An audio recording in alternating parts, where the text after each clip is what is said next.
The line doesn't stop, does it? So after claiming that UNRWA had employees who took part in October 7th, where zero evidence has been found, spokespeople for Israel have now claimed that Hamas is hiding in the UNRWA headquarters.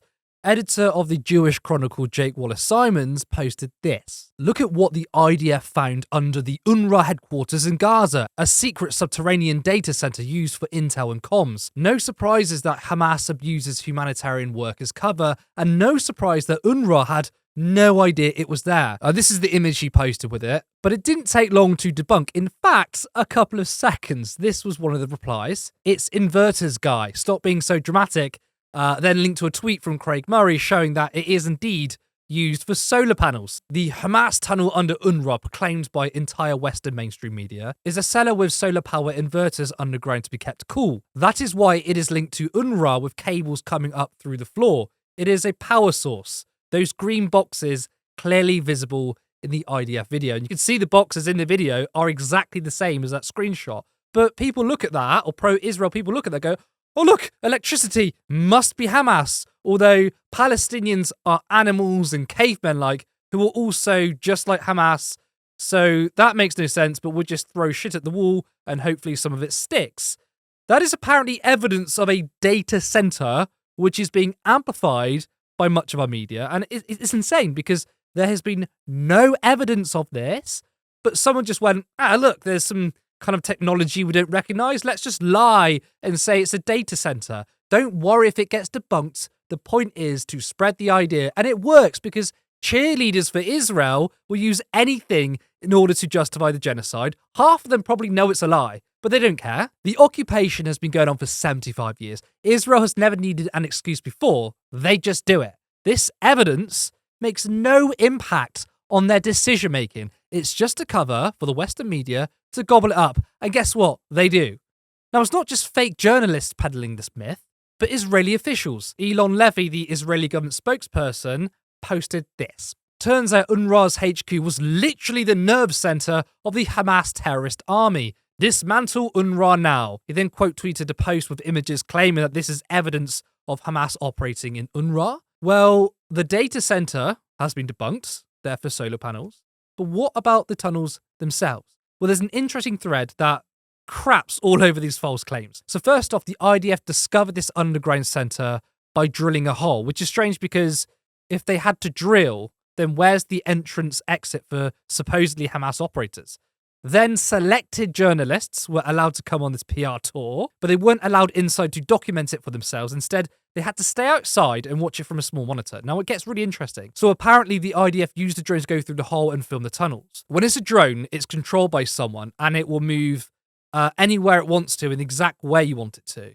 But it turns out a drone wasn't used, but rather something called a Solo Pro mini reel. These are handheld tubes that don't have much precision. And according to the screen cap you can see, it's used on toilets. The most advanced military in the world is using a toilet camera and then lying that they use a drone. But why? So when a footage is on a drone, there's no shaking. It's really still. It's almost like it's on a tripod.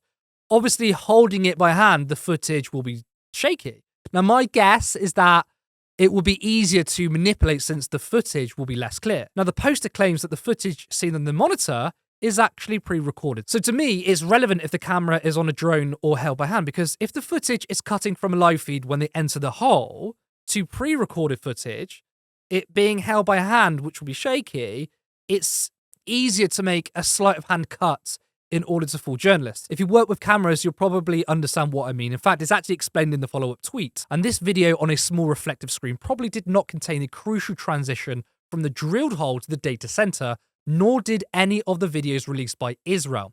These videos cut from a battery room directly to the interior view of the pipe without transition. So why the cut? Why not show footage from the moment it goes inside the drilled hole to this so-called data center? It's pretty convenient. Now, this video you're seeing, which was posted by Israel, amplified by the media, notice there's a cut from a tunnel to a server room. Again, why the cut? What we have here is so-called evidence from Israel. I mean, they are notoriously known for lying.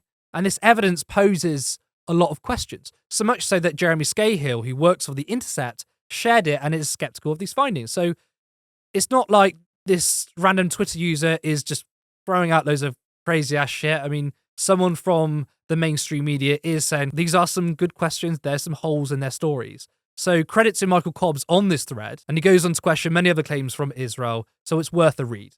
But I don't believe them, and nor should you. The IDF has been doing this type of video footage from the very beginning, and then putting their own bullshit claim on it, and then the media just runs with it. What happened last time? When UNRWA was accused of having Hamas fighters as employees with no evidence, while the UK and many other nations halted the funding, which is a lifeline for Palestinians. Now suddenly, UNRWA have a data center.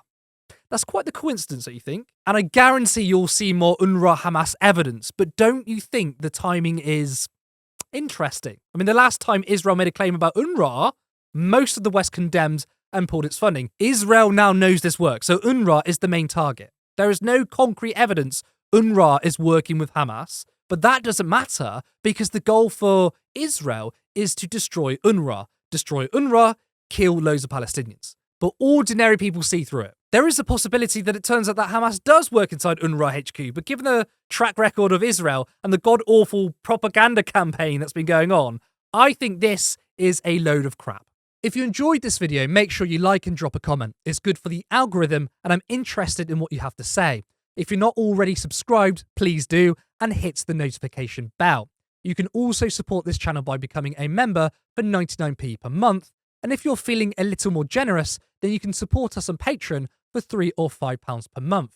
This channel for a while has been uploading every single day, and it's quite a lot of work that is still voluntary and scheduled around my paid work. But I have so much ambition, expect in the future to see more variety in content, such as interviews and vox pops. But I want this to be a fully fledged media organisation where not only is this my full-time job, but to have multiple people working for Turn Left. I like to see a live show in the future, more content that delves into culture, history, and much more. But that can only be done if there's money. So please, if you can, support us in any way that's in your capacity. And thank you to existing members, subscribers, and patrons. See you next time.